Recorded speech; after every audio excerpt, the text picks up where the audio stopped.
Marta Cedes Bondén para el portal Diario Las Américas, informa que los venezolanos requieren 5,4 sueldos base para poder llegar a cubrir el precio de la canasta básica, que ha alcanzado un récord histórico. Esto lo refieren desde algunos sectores de la vida económica nacional e internacional sobre la economía venezolana. Pasamos a otro portal. Globovisión indica lo siguiente: desde hoy salario mínimo de 4.889,11.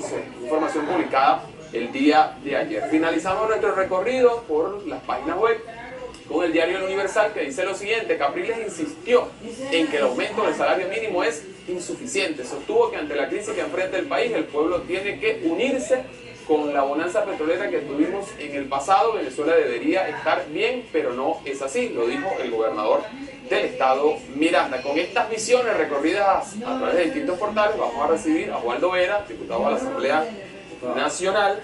¿Cómo está, diputado? Muy bien, ¿cómo va? Además, integrante de la Central Bolivariana de Trabajadores. Ha estado hoy al frente de varias instancias que han conducido algunas tomas de decisiones por parte del gobierno nacional. En primer lugar, preguntarle: ¿es suficiente? ¿Es adecuado el incremento salarial anunciado por el presidente y ejecutado o entró en vigencia a partir de ayer? Sí, fíjate, hay que ubicar el aumento del salario como una política continua, y es bueno señalarlo. 15 años, independientemente del golpe de Estado. Crisis petrolera o sabotaje petrolero, guarimba, baja de los precios del petróleo, ha sido una constante la política de aumentar el salario igual o superior al costo de la vida. 15 años, sí.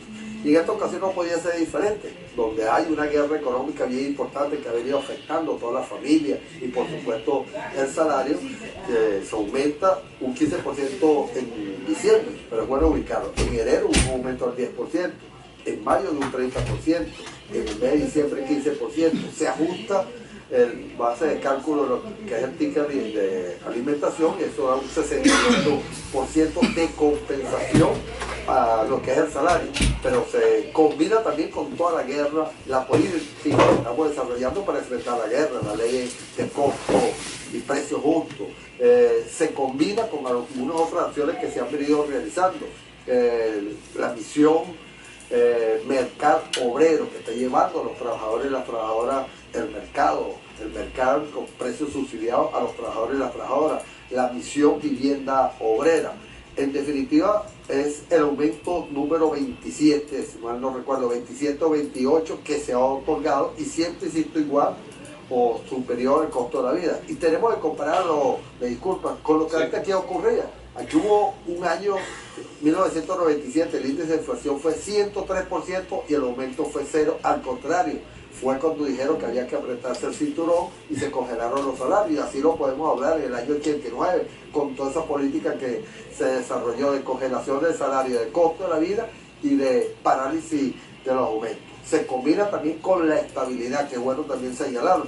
Se mantiene todo lo que es el régimen de estabilidad, y este aumento no solamente es para los trabajadores fijos que laboran, porque también modificó toda la tabla en la administración pública, sino que abarca a los 2.700.000 de pensionados que también... Ahora, usted menciona, hay dos datos allí, pero comienzo con este. Usted menciona el tema del manejo que se daba, el tema de los salarios durante, bueno, la Cuarta República o los años 90, para mencionar solamente esa época de la conocida Cuarta República. Lo que señalan algunos sectores que hacen oposición al gobierno es que no había para ese tiempo la bonanza petrolera que se ha presentado durante los últimos 12, 13 años en nuestro país. Indiscutiblemente que había también los niveles de riqueza que, bueno, siempre ha tenido el país. Lo que pasa es que es la concesión exactamente de los dos sistemas que están en pugna.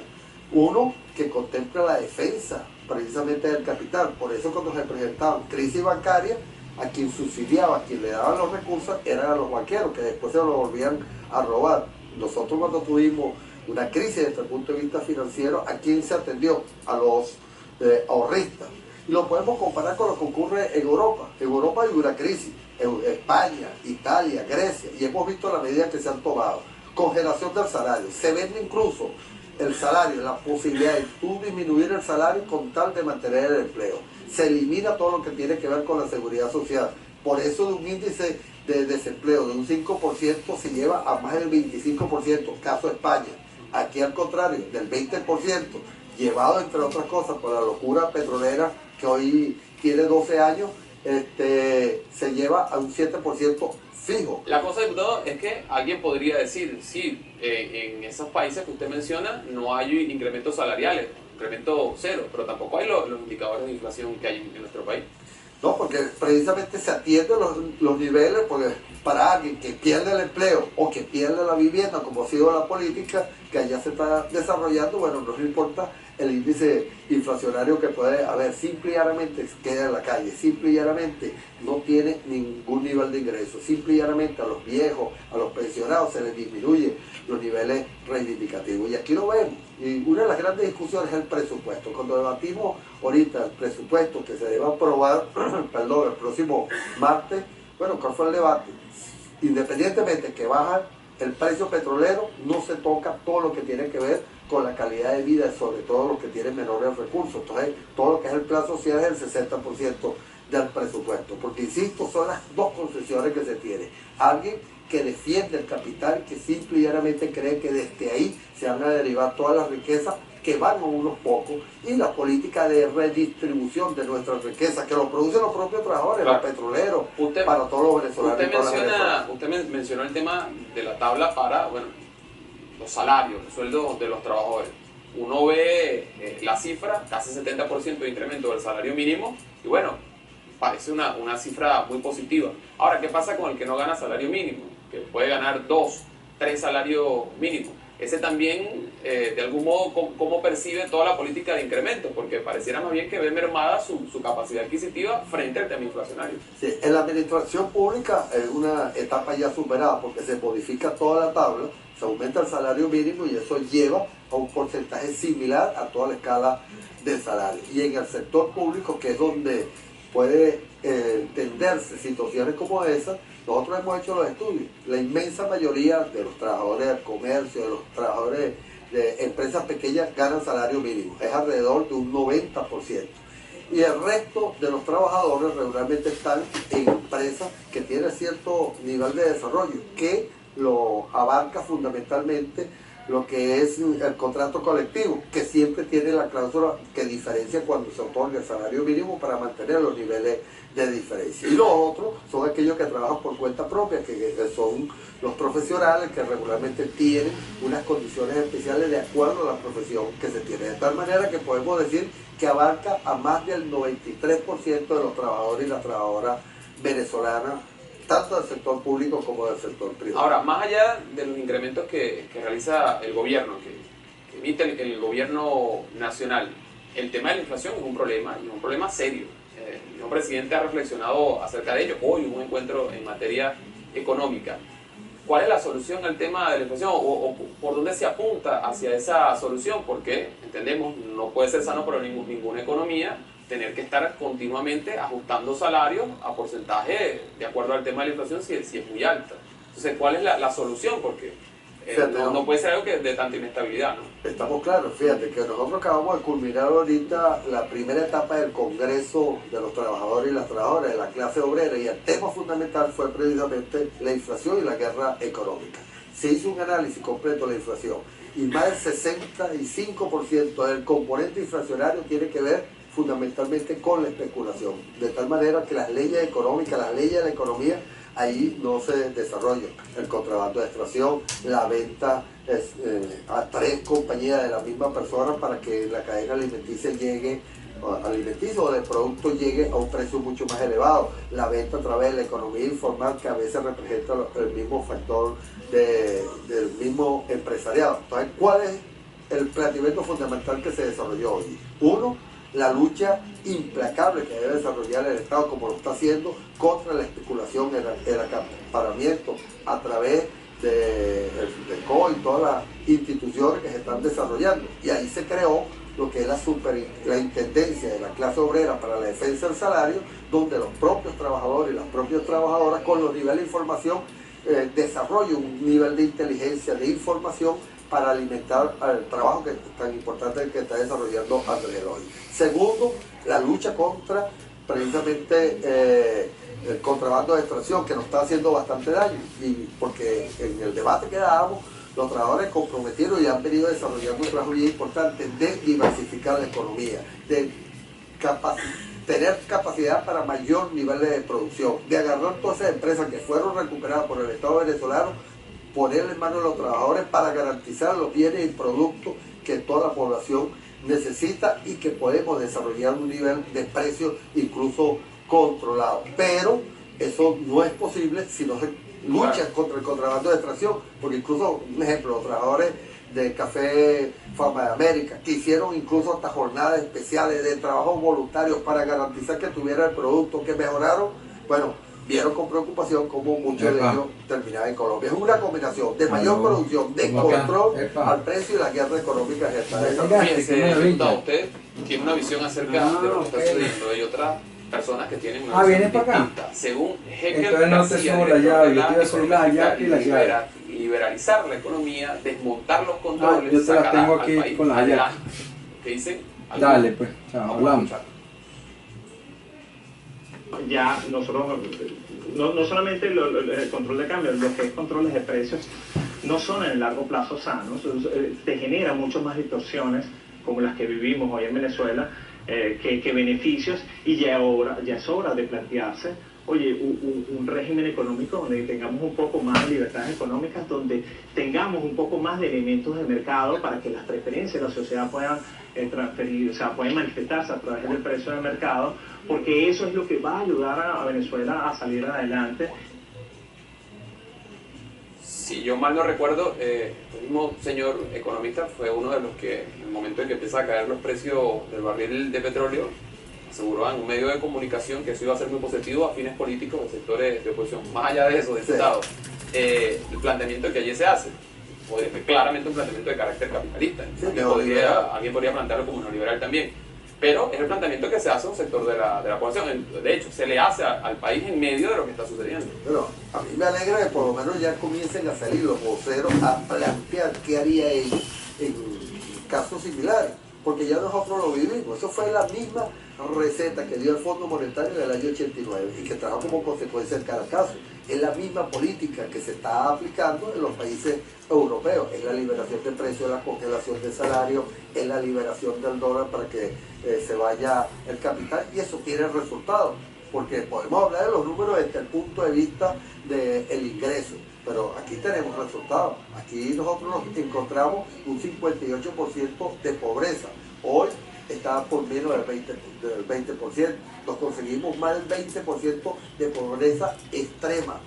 Hoy está en menos de un 5% y vamos a pobreza, a erradicar la pobreza extrema. Nosotros veíamos la cantidad de gente que estaba, prácticamente desincorporada de la vida activa. Teníamos un alto nivel de gente que no comía carne, pollo. Había unos productos que incluso eran prohibidos para la inmensa mayoría de los venezolanos. Entonces eso es lo que llevaría la aplicación de ese tipo de recetas. Mientras tanto, aquí tenemos los resultados. Yo no quisiera perder lo planteado allí, porque seguramente nos escuchan muchos jóvenes diputados, y a lo mejor un muchacho,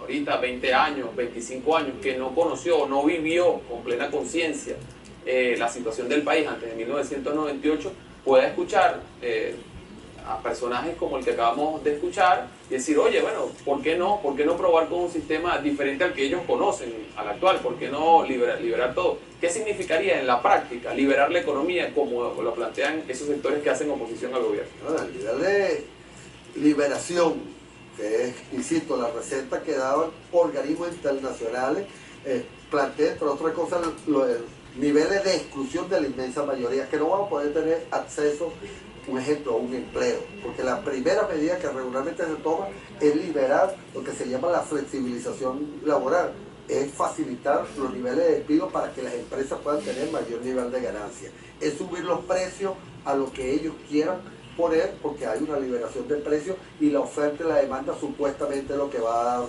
resultados. Es el planteamiento fundamental de que, no debe haber gasto, porque así ellos lo llaman, desde el punto de vista social, en las misiones ni nada de eso, porque eso es lo que desarrolla niveles de inflación. Entonces se acaban las misiones en vivienda obrera, se acaban los niveles de pensión y de seguridad social, que ha sido uno de los elementos más importantes, que precisamente con nuestros viejitos excluidos, que era una carga para el Estado, hoy con orgullo podemos decir que está incorporado a la vida activa en cada uno de los conocimientos. Y como dije, trae como consecuencia un alto nivel de desempleo, la no posibilidad de acceso a alimentos, porque mercado, Pedevar, eso son las primeras medidas que incluso son eliminadas porque no están en la libre competencia, porque son subsidiadas por el Estado, porque le llega a un sector que no debería llegarle, porque simple y llanamente no compite en las mismas condiciones que los otros venezolanos. Vamos a dar oportunidad de que participen los usuarios, pero yo tengo una última pregunta que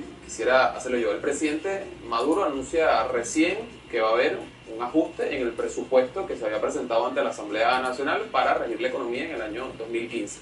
Consecuencia de la baja de los precios del petróleo, el presidente dice, vamos a reducir aquellas cosas, elementos, gastos suntuarios, y entre otras cosas menciona la reducción de salarios, de sueldos a altos funcionarios del Estado. ¿Eso qué va a implicar? ¿Eso tiene de algún modo que asustar un poco a algunos sectores de la economía nacional en términos de, bueno, si reducen al de arriba, a mí también me van a reducir? ¿Cómo va a aplicar eso? ¿Y qué tan positivo y qué tanto impacto puede tener? La instalación del Consejo de la clase obrera, el Consejo Presidencial de la clase obrera, el mismo presidente señaló, y ha sido la orientación que nos han dado a nosotros desde la Asamblea Nacional, que independientemente de la caída del precio petrolero, se va a mantener todo lo que es la política de subsidio a mercado, a cada una de las misiones. Se va a mantener las reivindicaciones desde el punto de vista laboral de aquellos que están desde el punto de vista contractual, que no forman parte, un ejemplo, de las nóminas mayores o de nóminas de alto cargo, que es donde en estos instantes se plantea unos niveles de ajuste suficientes. Y claro, el presidente lo ha venido señalando, la eliminación de, bueno, las compras de vehículos, lo que se ha llamado los gastos superfluos, gastos que a lo mejor se requieren, pero no es la importancia en estos instantes. De tal manera que nosotros hacemos un llamado a la población de tranquilidad. No es posible, independientemente de la crisis que desde el punto de vista económico se mantiene en el precio petrolero, que no vaya a afectar. Ahora, el compromiso más alto y más fuerte lo han adquirido los propios trabajadores, que han entendido que no es el capital el que produce, sino es su propia fuerza, que vamos a garantizar la comida, que vamos a garantizar el champú, que vamos a garantizar los bienes de servicio, todo el aseo personal, todo el aseo de la casa, todos esos productos, por el esfuerzo propio de los trabajadores y las trabajadoras. Ese es el gran compromiso que también se ha adquirido. Algunas personas nos escriben, opinan, preguntan en las redes. Fíjense ustedes que, por ejemplo, Efraín Cortés mencionó las cuentas y dice en la Cuarta República cuáles eran las reivindicaciones para la clase obrera. Ya hemos hablado un poco de eso. Avanzamos rápidamente, colocamos otro comentario. Félix Arias dice, los trabajadores de la hotelería somos los más explotados. Avanzamos rápido, mencionamos varios, para dar oportunidad al diputado. Félix Arias nuevamente nos escribe, épale, lo malo es que no nos ajustan el cestatique a 0,75. El patrono sigue pagando lo que le da la gana, por antes pagaba 0,25. Un último comentario, Pedro Vicente Mora nos dice lo siguiente, que ha pasado con el proyecto de ley de los consejos de trabajadores.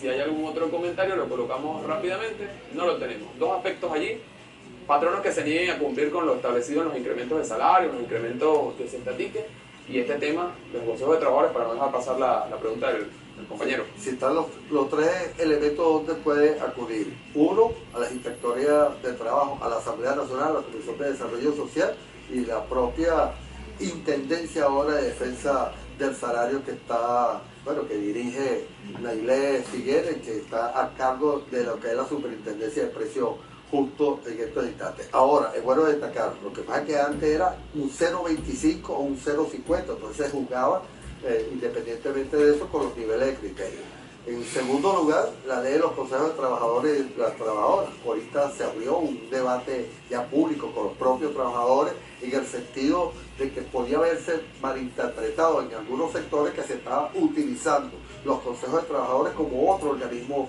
sindical, como otro organismo para enfrentar incluso el propio movimiento sindical. En este instante abrimos el debate y estamos convencidos que en el primer periodo legislativo del próximo año vamos a tener la ley de los consejos de trabajadores y las trabajadoras, o de la gestión directa, como otros lo han planteado. Es la gestión propia de los trabajadores al frente de la dirección económica del país. Muy bien, muchas gracias, diputado. Gracias por habernos acompañado. El diputado Osvaldo Vera, diputado de la Asamblea Nacional de la Comisión de Desarrollo Social, además integrante de la Central Bolivariana de Trabajadores Socialistas de nuestro país. Son las 6:34 de la tarde. Al regreso presentamos para ustedes nuestro segmento y, si lo pensamos bien, vamos a ver qué está sucediendo en la calle. El tema económico lo abordamos al regreso aquí en su programa Sin Coba. Ya venimos.